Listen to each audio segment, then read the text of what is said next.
नमस्कार, मैं सुनील। आप देख रहे हैं बिहार दस्तक। देश हमारा उत्सव मना रहा है, यानी अमृत उत्सव। देश 75वां स्वतंत्रता दिवस मना रहा है। हर घर तिरंगा। जो हमारे देश के प्रधानमंत्री हैं उनका कहना है कि हर घर तिरंगा होना चाहिए। बाकी इसी देश में राजस्थान की जालौर में एक दलित लड़का ने निजी स्कूल में एक हेडमास्टर का मटका से पानी पी लिया, तो उस हेडमास्टर ने उस बालक को, उस दलित छात्र को इतना मारा कि उसकी कान की चादरें फट गई, आंखें फूट गई। और उस जो छात्र है, दलित छात्र, उसको एक निजी अहमदाबाद के निजी अस्पताल में उसको भर्ती कराया गया, जहां उसकी 23 दिन के बाद उसकी मौत हो गई। पूरी घटना क्या है, मेरे साथ बौद्धाचार्य गणेश राम उर्फ ज्ञान रतन है। सर, इस देश में घोड़ी चढ़ने पर सर हत्या हो जाता है, दिक्कत होता है। मोचने पर सर हत्या हो जाता है। सर, ये जो आज़ादी मना है सर, कैसी आज़ादी है सर? इस देश में सर दलितों का सर जो अत्याचार सर दिन प्रतिदिन बढ़ रहा है। इस देश में आज़ादी सर, कैसे आज़ादी सर, बताइए। सबसे पहले मैं आपको और आपके चैनल के दर्शक को अपने तरफ से तहे दिल से साधुवाद करता हूं कि आपने इतना ज्वलंत मुद्दा लेकर के मेरे पास आए। वैसे तो कहने के लिए आज़ादी है, कुछ लोगों के लिए आज़ादी है, जो लोग अपने मन से, अपने कर्तव्य से, अपने जातीय व्यवस्था के आधार पर आज राज कर रहे हैं, उन लोगों के लिए आज़ादी है। लेकिन वास्तव में अभी इस देश के वंचित और दलित समाज के लिए अभी आज़ादी नहीं मिली है। सच मायने में इस देश के संविधान निर्माता परम पूज्य बोधिसत्व भारत रत्न बाबा साहेब डॉक्टर अम्बेडकर ने उस समय कहा था, जब इस देश का संविधान सौंप रहे थे तत्कालीन राष्ट्रपति डॉक्टर राजेंद्र प्रसाद और प्रधानमंत्री माननीय पंडित जवाहरलाल नेहरू को, तो उस समय बाबा साहेब डॉक्टर अम्बेडकर ने कहा था कि किसी भी देश का संविधान कितना हो अच्छा क्यों न हो, अगर उस देश को चलाने वाले और उस देश के संविधान को लागू करने वाले की नीयत अगर सही नहीं हो तो वो देश के लिए अच्छा संविधान नहीं हो सकता है। तो हमारे देश में ये व्यवस्था है, हमारे संविधान में ये व्यवस्था है कि सबको समान अधिकार है। लेकिन यहाँ जातिवादी मानसिकता के लोग रहते हैं और जातिवादी मानसिकता के लोगों के कारण ही ये परिणाम देखने को मिलता है कि आज कहीं कोई घोड़ी पर चढ़ लेता है तो उसको हत्या कर दी जाती है, कोई मूछें रख लेता है तो उसकी हत्या कर दी जाती है, कोई अच्छा कपड़ा पहन लेता है तो उसको देख करके लोग टोन मारने लगते हैं। तो आज़ादी उन लोगों के लिए नहीं है।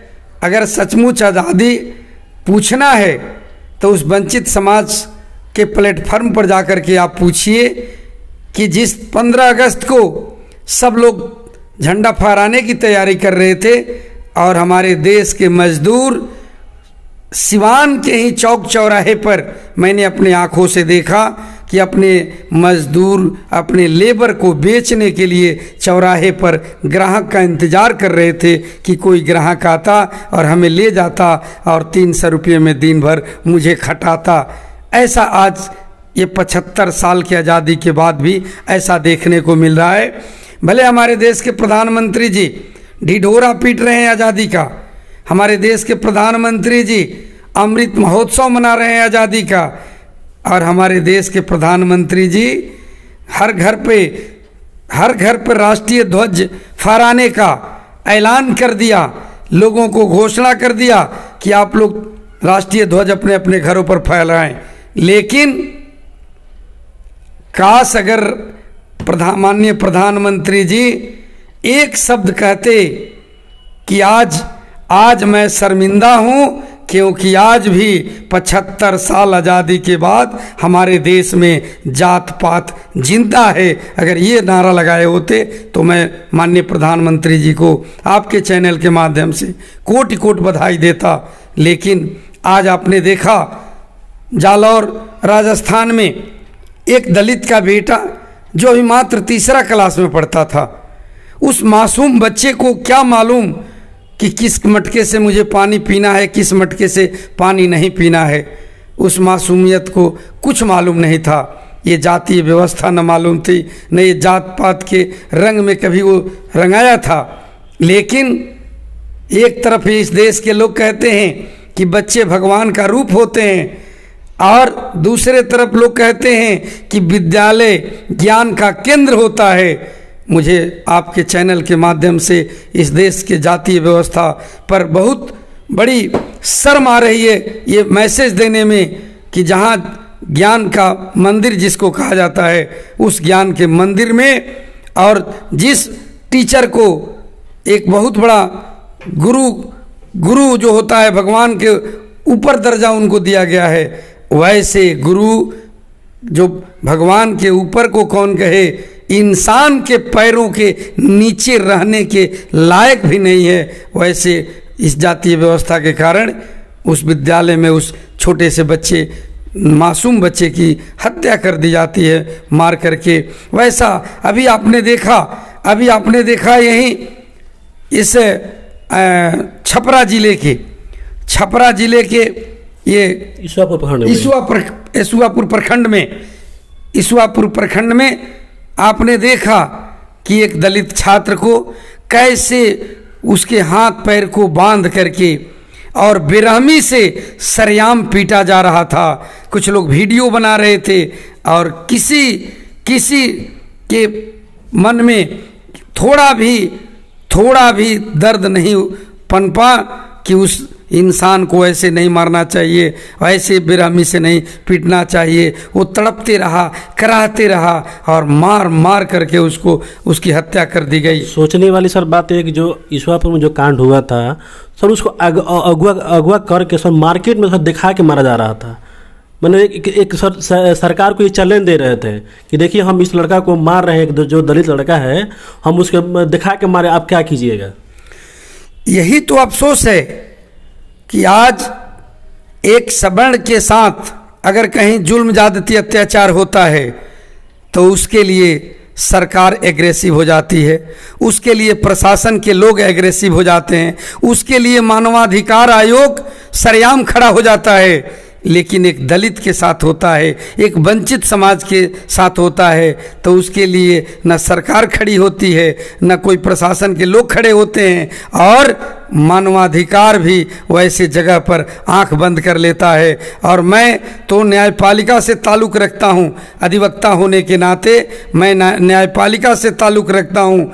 ऐसे मामले पर माननीय उच्च न्यायालय को और माननीय सर्वोच्च न्यायालय को संज्ञान लेना चाहिए। न्यूज़ के खबर पर, पेपर के खबर पर, मीडिया के खबर पर देख करके ही संज्ञान लेकर के वैसे लोगों को कड़ी से कड़ी सजा देनी चाहिए। लेकिन अफसोस है कि हर जगह पर जातिवादी मानसिकता के लोग बैठे हैं, और ये जातिवादी मानसिकता के लोग जो हैं, दलित को आज भी 75 साल की आज़ादी होने के बाद भी आज दलित को इंसान नहीं समझते हैं, जिसके कारण कहीं घोड़ी पर चढ़ने के लिए मारा जाता है, कहीं मूंछ रखने के लिए मारा जाता है, कहीं मटके से पानी पीने के कारण मारा जाता है, और कहीं गाड़ी पर चढ़ने के कारण मारा जाता है। बड़ी अफसोस के साथ कहना पड़ता है। मैं आपके चैनल के माध्यम से माननीय प्रधानमंत्री जी को यह कहना चाहता हूँ, क्या है प्रधानमंत्री जी, अगर सचमुच आप इस देश के प्रधानमंत्री हैं तो प्रधानमंत्री के लिए कोई वर्ग और कोई जात नहीं होता। प्रधानमंत्री, मुख्यमंत्री सबके होते हैं। आप सबको एक नज़र से देखें। जिस संविधान के तहत आप संकल्प लेकर के, आप शपथ लेकर के जाते हैं सदन में, उस संविधान की धज्जियाँ आपके सामने उड़ती है और आप उस पर चू तक नहीं कहते हैं। इसलिए मैं आपके चैनल के माध्यम से माननीय उच्च न्यायालय से भी निवेदन करता हूँ कि आप इन दोनों घटनाओं पर संज्ञान लेने की ज़रूरत है। और साथ ही साथ मानवाधिकार आयोग से भी मेरा निवेदन होगा कि मानवाधिकार आयोग संज्ञान लेकर के और गंभीरता से इन दोनों घटनाओं को अपने देखरेख में दोषी को सज़ा दिलवाने में सहयोग करे। हमसे बात करने के लिए आपका बहुत बहुत धन्यवाद।